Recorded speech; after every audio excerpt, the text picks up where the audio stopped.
अब देखो, बिहार चुनाव से आहत लोगों ने और कुछ लिबरल विद्वानों ने यह कहना शुरू कर दिया है कि विपक्ष को आने वाले सभी चुनावों का बहिष्कार करना चाहिए। यह बहुत स्वाभाविक है। विपक्ष काफ़ी सालों से लड़ रहा है और भारतीय राजनीति में एक राजनीतिक गुलामी का दौर शुरू हो गया है, जहाँ कुछ भी हो जाए लोग वहीं वोट डालेंगे जहाँ पार्टी कहेगी, चाहे कैंडिडेट कैसा भी हो। आज के दौर में अगर नासा और इसरो के साइंटिस्ट भी आकर चुनाव लड़े तो भी वो चुनाव नहीं जीतेंगे। तो राजनीतिक गुलामी के इस दौर में तो आहत होना बहुत ही स्वाभाविक है। जिनकी पार्टी जीतेगी वो खुशियाँ मनाएंगे और जिनकी पार्टी हारेगी वो दुख के सागर में डूब जाएंगे। लेकिन ऐसे में कुछ लोगों का ये कहना कि विपक्ष को इलेक्शन का बायकॉट करना चाहिए, इलेक्शन का बहिष्कार करना चाहिए, मेरी नज़र में यह सोच या विचार पूरी तरह से मूर्खतापूर्ण है। लोकतंत्र में संघर्ष करना पड़ता है। अब जो पार्टी, जो नेता 10-12 साल में ही हार मान ले तब तो वो लीडरशिप के लायक ही नहीं है। आप संघर्ष कीजिए, आप रणनीति का मुकाबला बेहतर रणनीति से दीजिए, आप लोगों को कन्विंस कीजिए, आप लोगों को समझाइए। आप लोगों को समझा नहीं पा रहे, कन्विंस नहीं कर पा रहे, इसलिए लोग आपको वोट नहीं दे रहे हैं। आपके जो थिंक टैंक हैं, आपके जो रणनीतिकार हैं, बेहतर रणनीति नहीं बना पा रहे हैं। आपके थिंक टैंक सही सलाह नहीं दे पा रहे हैं। अब बिहार में ही देख लीजिए आप लोग, पुरुषों ने आरजेडी कांग्रेस को वोट दिया, जबकि उनकी महिलाओं ने एनडीए को वोट किया। क्यों?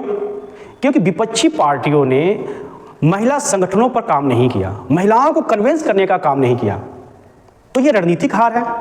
तो इस पर विचार करने के बजाय आप चुनाव बहिष्कार की बात कर रहे हैं, आप भागने की बात कर रहे हैं। याद रखिए, बीजेपी ने 65 सालों तक इंतजार किया सत्ता का और आप लोग 10-12 साल में ही परेशान हो गए। अरे बीजेपी मॉडल का आप अध्ययन कीजिए, उसके अनुसार रणनीति बनाइए और कार्यक्रम बनाइए, प्लान बनाइए, तब आप चुनाव जीत सकेंगे। आप आराम से बैठे रहें, हेडलाइन मैनेजमेंट करते रहें, इससे आप चुनाव नहीं जीतेंगे। आपको ज़मीनी स्तर पर आना होगा, आपको अपना संगठन मजबूत करना होगा। बीजेपी क्यों जीत रही है? क्योंकि उसका संगठन मजबूत है। करोड़ों में उसके कार्यकर्ता हैं जो हमेशा जोश और उत्साह के साथ काम करते रहते हैं, जबकि अन्य पार्टियों का तो पता ही नहीं चलता है।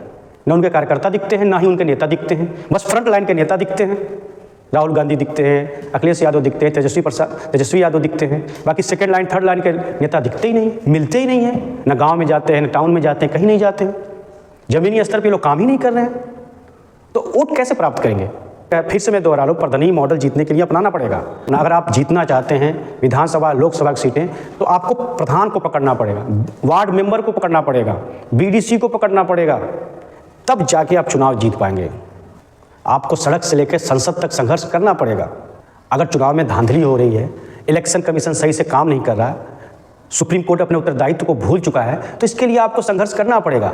इन संस्थाओं को सही रास्ते पर लाने के लिए आपको संघर्ष करना पड़ेगा, जनता को समझाना पड़ेगा, तब जाके आप सत्ता में आ सकते हैं। और हमेशा याद रखना चाहिए, बहिष्कार विकल्प नहीं है, बल्कि संघर्ष ही एकमात्र विकल्प है राजनीति में।